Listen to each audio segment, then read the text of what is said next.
लोग जो महाराज विधानसभा क्षेत्र को बेच लेते हैं, इस कल्चर को, इस संस्कृति को आप लोग अपना अधिकार का सही इस्तेमाल करके समाप्त करें और ऐसे लोगों को अपना मतदान करें, ऐसे लोग को यहाँ से जिताएं जो जीत कर जाए तो लगे कि जनता की जीत हुई है, ना कि किसी माफिया पार्टी की। आज पूरे बिहार में माफिया लोग सत्ता पर कायम हैं और अनावश्यक रूप से पैसा खर्च करके जनता का दोहन और शोषण कर रहे हैं। आज देख लीजिए आपका अस्पताल का क्या स्थिति है। पूरे बिहार के कोई भी अस्पताल ऐसा नहीं है कि यहाँ की जनता की, यहाँ के लोगों की जो बीमारी से ग्रस्त हैं उनका मुकम्मल इलाज कर सके। अगर आप गंभीर बीमारी से ग्रस्त होकर बिहार के किसी अस्पताल में जाते हैं तो आपके इलाज में तरह तरह की बाधाएं आती हैं और यहाँ तक कि बिहार की तमाम सरकारी अस्पताल स्वयं बीमार पड़ा हुआ और यही कारण है कि प्राइवेट अस्पताल फल फूल रहा है। साफ पार्टी चाहती है कि बिहार में जितने भूमिहीन वर्ग के लोग हैं उनको आवासीय जमीन 100 वर्ग गज जमीन से लेकर 125 वर्ग गज तक की जमीन उन्हें दिया जाए और कम से कम अगर 125 वर्ग गज जमीन उन्हें नहीं दिया जाता है तो कम से कम न्यूनतम 50 वर्ग गज जमीन उन्हें अवश्य अलॉट किया जाए आवासीय मकान बनाने के लिए, आवासीय जमीन।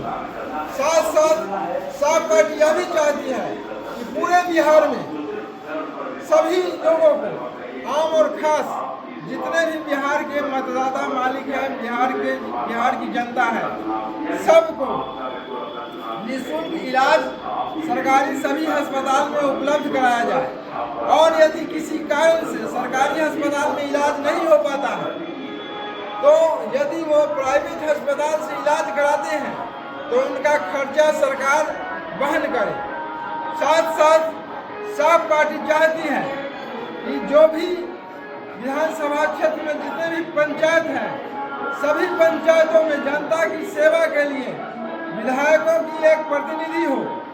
वहां पर विधायक प्रतिनिधि जनता की सेवा के लिए तत्पर रहेंगे, जनता की शिकायतों का निपटारा करेंगे और यदि कोई समस्या जनता की है और वह उसका समाधान नहीं कर पा रहा है तो विधायक प्रतिनिधि उनके घर तक पहुंचकर उनकी समस्या का समाधान करेंगे, उनकी शिकायत को सुनेंगे। अभी क्या है, एक पंचायत में मुखिया के लिए पंचायत भवन होता है और जिस विधानसभा क्षेत्र में दर्जनों पंचायत है वहाँ विधायक के कहीं पर कोई कार्यालय नहीं है तो विधायक को ढूंढने के लिए, अपनी शिकायत सुनाने के लिए जनता कहाँ जाएगी? क्या जनता अपनी शिकायत सुनाने के लिए विधायक साहब के घर पर जाएगी या उनके घर पर पटना उन्हें ढूंढेगी? तो ये जनता के साथ धोखा हो रहा है। जनता का अधिकार ले लिया जाता है और उसका दोहन शोषण किया जाता है। इसलिए तमाम मतदाता मालिक से गुजारिश है कि आप सोच समझकर टिकट खरीदने वालों को और टिकट बेचने वालों को दोनों को सबक सिखाएं। आज यदि आप पार्टी के नाम पर जेडीयू के उम्मीदवार को मतदान कर देते हैं, क्या गारंटी है कि कल वह अपना महागठबंधन के साथ संगठन करके सरकार नहीं बनाएंगे, महागठबंधन के साथ जाकर के सरकार नहीं बनाएंगे?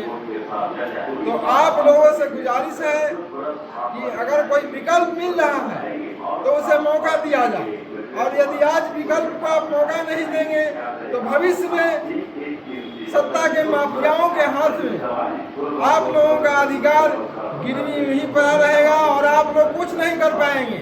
या तो बाघ के साथ जाएंगे या दूसरे तरफ मुरार के साथ जाएंगे। एक तरफ खाई है और दूसरे तरफ आग है, जाए तो कहाँ जाए? तो विकल्प बन करके हम आपके बीच में आए हैं और विकल्प को चुनिए परिवर्तन की शुरुआत कीजिए।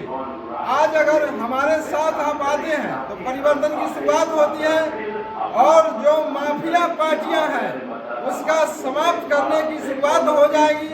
इसलिए आप साफ पार्टी को, मिथिलेश कुमार साथी को बरस छाप पर मुहर लगा करके, बरस छाप का बटन दबा करके विजय बनावे भारी से भारी मतों से।